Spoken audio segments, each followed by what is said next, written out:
السلام عليكم ورحمة الله وبركاته. لبقات الأطلس على موعد مع التاريخ في المشاركة الأولى لأول منتخب عربي في التاريخ يشارك في نهائيات كأس العالم للسيدات لسنة 2023. بداية كده ما تنسوش اللايك والاشتراك، تفعيل زر الجرس على الكل حتى يصلكم جميع الفيديوهات القادمة بإذن الله تعالى.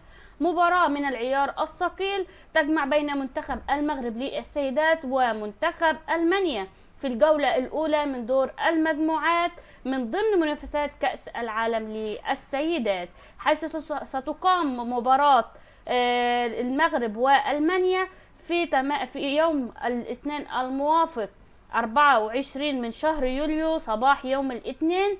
تنقل المباراة على قنوات بين سبورت بروميوم واحد، هو يكون الناقل الحصري لجميع مباريات كأس العالم للسيدات في افريقيا والشرق الاوسط، وذلك سيكون المعلق على المباراة المعلق المتألق جواد بدة.